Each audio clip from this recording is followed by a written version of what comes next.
안녕하세요. 김세라 변호사입니다. 오늘은 형법에 지난달부터 새로 생긴 범죄가 있어요. 그래서 알려드리려고 하는데요. 어떤 범죄가 있다는 걸 알고 있는 것도 중요하거든요. 예를 들면 스토킹 처벌법 있는 거 지금은 다 아시잖아요. 근데 이것도 생긴 지 5년 정도밖에 되지가 않았어요. 그전에는 사실 누가 계속 따라오고 계속 연락을 해도 처벌할 수 있는 방법이 없었거든요. 그런데 이 스토킹 처벌법이 생김으로 인해서 지금은 정말 많이 사건화되고 또 처벌도 되고 보호도 받고 있잖아요. 그래서 어떤 범죄가 있다는 것을 알고 있는 것은 내가 그 범죄를 저지르지 않기 위해서도 또 내가 보호받기 위해서도 필요한 것이니까 알아두실 필요가 있고요. 가족이나 아이들한테도 지금 이런 건 범죄가 되는 행위다. 조심해야 한다. 홧김에라도 그런 행동을 하지 않도록 조심해라. 이렇게 알려주시면 될 것 같아요. 자, 3월에 생긴 범죄는 공중협박죄라는 죄입니다. 형법 제116조의 2에 신설이 되었어요. 법조문 그대로 읽어드리면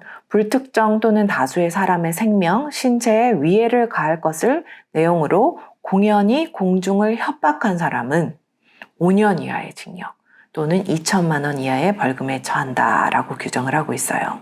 자, 상습범으로 죄를 범하면 그 죄의 정한형의 2분의 1까지 가중이 되고요. 또 미수범도 처벌이 됩니다. 그러니까 말 그대로 불특정인들한테 도로에서 혹은 유튜브 방송을 하면서 나 누구를 죽이고 싶어, 누구한테 상해를 가하고 싶어, 누구한테 위해를 가하고 싶어 이렇게 말하기만 해도 글을 올리기만 해도 이제는 범죄가 되는 것입니다. 이게 공중협박죄예요. 그래서 지금 시행이 되고 있고요.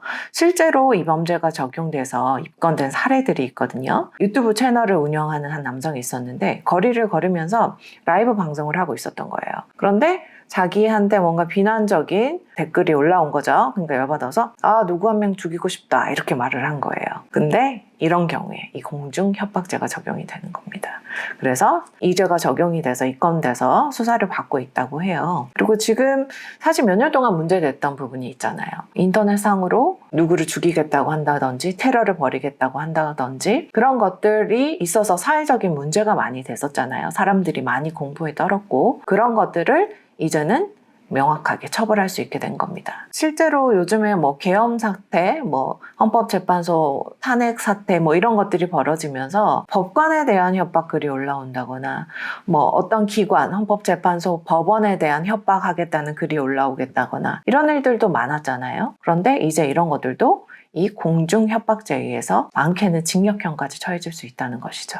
그래서 조심해야 될 것 같고요. 아이들한테도 이런 글 장난으로도 절대 올리지 마라 라고 꼭 얘기해 주시고요. 그리고 혹시라도 이런 글이 올라오면 바로 캡처해서 신고해라 이렇게도 말해 주시면 좋을 것 같아요. 또 한 가지 사례 말씀드리면 지난달에 이제 천안에서 한 초등학교 인근에서 아이들이 막 이제 하교를 하고 있는데 어떤 남성이 와서 특정 정치인의 이름을 언급하면서 죽여버리고 싶다 라고 말했어요. 이것도 역시 공중협박죄가 적용되는 사안이어서 현행범으로 체포됐다고 하거든요. 그래서 알아두시면 좋을 것 같고 아이들과 가족들에게도 말씀해 주시고요. 자, 또 하나 범죄가 생긴 게 있어요. 이거는 지난달 4월 8일부터 시행되고 있습니다. 공공장소에서 흉기를 소지하면 처벌할 수 있는 그런 범죄가 생겼어요. 공공장소 흉기 소지죄입니다. 자, 아까 공중협박죄는 형법 제116조의 2라고 했죠. 자, 이 공공장소 흉기 소지죄는 116조의 3에 규정이 됐습니다. 정당한 이유 없이 도로, 공원 등 불특정 또는 다수의 사람이 이용하거나